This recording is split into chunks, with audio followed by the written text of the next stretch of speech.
Folks, today we're working on Dale the truck, and specifically the AC vents.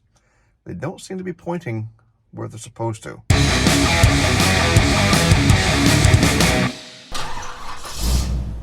As you may or not be able to tell this morning, the inside of the windshield is quite foggy, and the vents are not switching from the dash to the windshield. So what we've got to do is find the vacuum source that controls this switch and see what's going on. Another problem that we have along the same lines is that we're not getting all the air out of the vents that we do have. So when I've had this dash apart before, I've noticed that the vent tubes are not necessarily connected properly or all the way to the vents. So that means when I have the vents on high, a lot of that air is going into the dash and not necessarily out of the vents. So we're going to take a look at that while we're at it. So let's get to it. So the first thing we're going to do is we got to get this bezel off here. There's just a bunch of screws, Phillips head screws all the way around. There's a couple of screws underneath your steering column, and we've got to get the knobs off the radio because those fit on after the bezel is in place. Once that's out, we've got to get the dash off because that's going to give us access down into these tubes that connect to the vents. And there are just a few screws that hold that in place down on the bottom here, and I think they're like, I don't know what they are, 5/16 or something like that, 7mm. We'll get those out. We'll figure out what they are when we get there. So the screws that hold the dash on under the bottom, is 4 of them, 1/4 inch, in case you had to run back and forth to the toolbox 2 or 3 times. It's the same 1/4 inch that's going to hold this controller into place. There's 4 of those, so we've got that undone. And all I'm trying to do is see if there's a vacuum line unplugged or something that could be keeping the switching action going from AC modes, which is, there's 4 of them. And where it is right now is it's mixed between the dash and the floor. So I can't get it to switch back and forth to anything else. Driving in, like I said this morning at the beginning of the video, had no defrost. The windshield was fogging up and it wasn't doing anything. So let's dive in here and see what it is that we can find. And there's not going to be a whole lot that we can do because there's cables and lights and everything that's going to kind of restrict us a little bit. But all our vacuums, I believe, come into this little module right here on the back. So we've got to get that out and see if we can figure out what's going on there. So let me do that and I'll be right back. So we've got that module out and it was very, very dirty. And I mean, I didn't really know where to go from here. Usually in modern day parts, you can kind of unclip these, take them apart.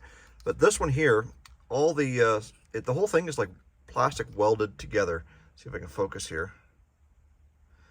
All those pins come through and they're like heat welded so that you can't get this thing apart. So what I had to do was I drilled some holes, one on this side and one on this side, and you can see the points in there that make contact when this little slider here slides back and forth to make your selections. And that is controlled by this top lever, so that when it goes back and forth, it just slides this piece inside there.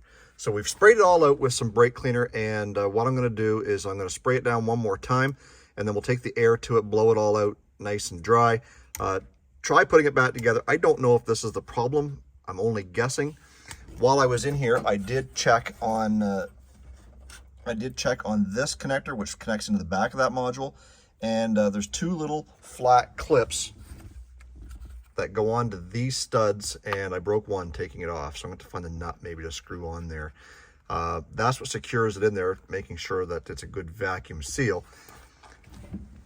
And I'm not sure if you can see it or not, but if you follow this line all the way down to the firewall, way down in there, you should be able to see where these go into a bulkhead. They do split off.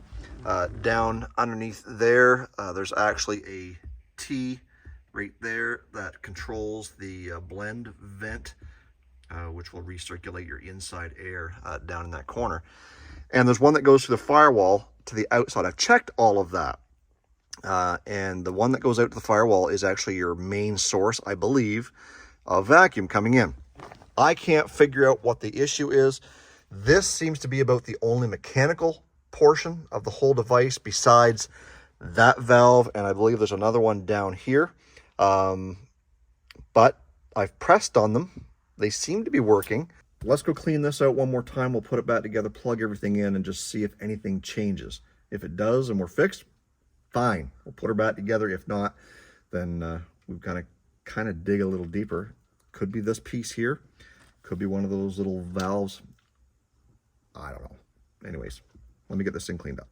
Okay, so we've got this all back together here, and we've got the controller back together here. And that didn't seem to change anything at all. We did grab our vacuum pump and we put it on that actuator and put vacuum on it, and it works. Same thing with this one here, because this is the one that pulls down a flap up in there that directs the air from the air box up to these two splitters and in turn up to the defrost. So when I put the defrost, when I put the vacuum pump on this, it pulled that flapper down.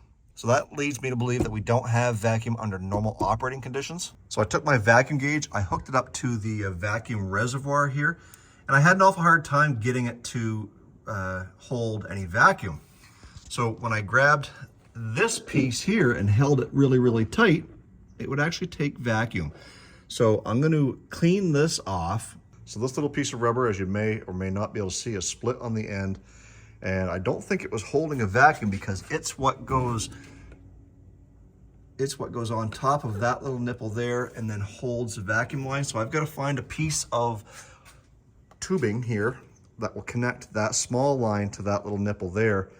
So I've got to find a piece of vacuum tubing to hold the line into the reservoir. And we hope that will actually control the vacuum inside so that everything works the way it's supposed to. So as you guys know, the Yugo, we took all the vacuum lines off of it, and I've got a whole counter full of pieces over here on the counter. So we're gonna go dig through there, see if we can find a little piece of tubing that may work for us and see if we can get this thing working properly. So let's go do that.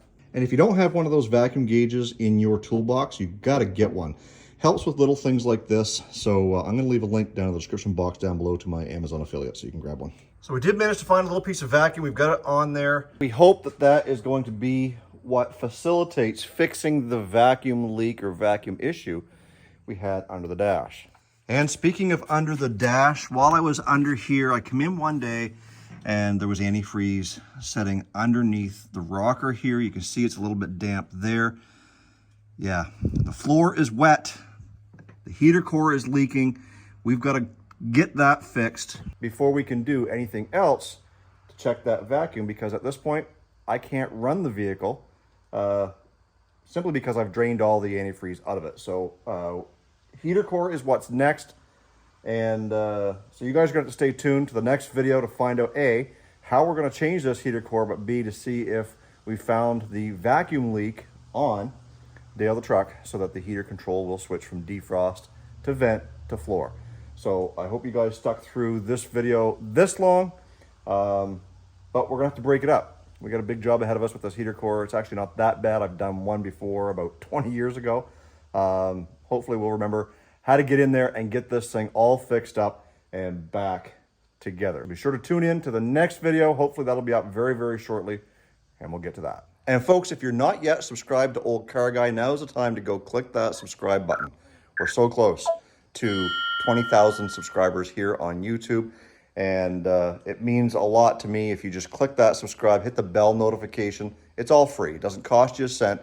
By subscribing, what you're doing is you're allowing YouTube to send you an email to let you know that I've uploaded a new video so you don't miss out on any of the projects that we're working on, whether it be Dale the truck, any Panther platform content, or Yugo content, because we are doing an engine swap for this Yugo from the Toyota Echo that's sitting over here in the corner.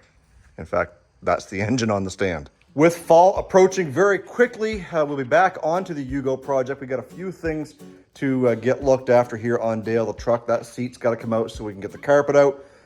Once we get the carpet cleaned and the heater core fixed up, we're actually going to be installing a subwoofer underneath the seat, as well as we're going to be swapping out those 1977 seat belts, possibly with the mid-90s seat belts that I actually got that seat from. That's in Dale right now, in hopes that we just make it a little more safer And we got a few extra things that we're gonna do to this truck while we've got the seat out. So hope you guys can stay tuned for that.